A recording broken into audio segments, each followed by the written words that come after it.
Bismillahirrahmanirrahim. Lecture zamanga for example 10.6 so assignment 10.6 bande. The examples 10.6 to wave speed. A student vibrates the end of a spring at 2.6 Hz. This produces a wave with a wavelength of 0.37 meter. Calculate the speed of wave.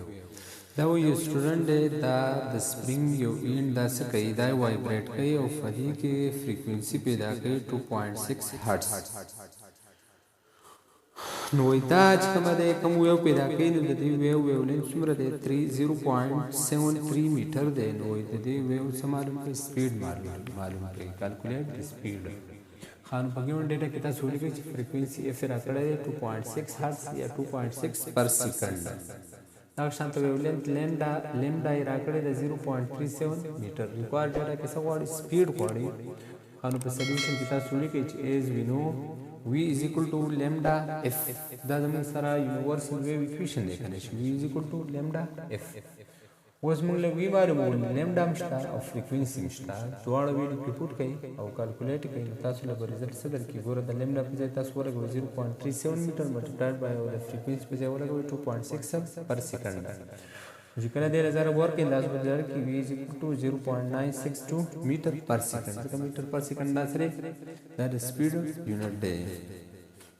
How is the assignment 10.6 to wavelength of speed?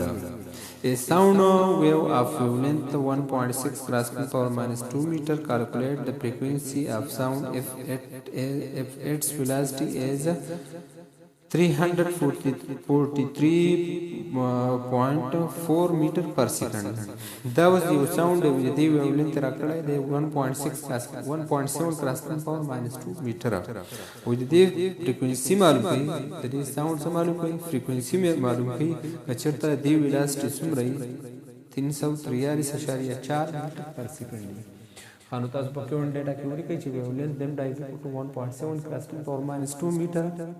ویلاسټي بی از ایکوال ټو 343.4 میټر پر سیکنډ ریکوایرډ ډیټا کې څه غواړي فریکوینسي غواړي اف ولیکئ د سولوشن ولیکئ چې از وی هاف وی از ایکوال ټو لیمډا اف مونږه اف معلومو دلته د لیمډا ور سره په ضرب کې دا چې د خورا وړي د سایت ټاچ کړه د ایکویلیټی نه تاسو یو شی په بل سره په ضرب کې د خورانو په بل لاندې کې ډیوایډ کیږي نو اف برابر شي ډیوایډ بای لیمډا اوس په ویلیو پټ کړئ د وی قیمت دی 343.4 میټر پر سیکنډ او د لیمډا قیمت سره 1.7 کراسټینګ پاور ماینس 2 میټر د میټر بر میټر سیکنډ سره او شي 343.4 1.7 ډیوایډ کړئ تب تاسو در کې 202 او دا 10 پاور ماینس 2 دی دا چې پاس راوخی نو 10 پاور پلس 2 بشي او پر سیکنډ بشي ځکه چې دا پر سیکنډ پاتې دی سره میټر کینسل شوی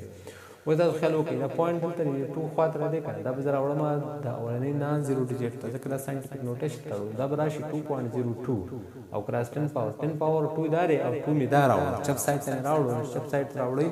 بیا به 10 پاور چې دا پلس اخلي نو 10 پاور 2 دا شو 10 پاور 2 دا دی نو سب 10 پاور 4 به راشي 2.02 کراس پاور 4 پر سیکنډ او پر سیکنډ ته مونږه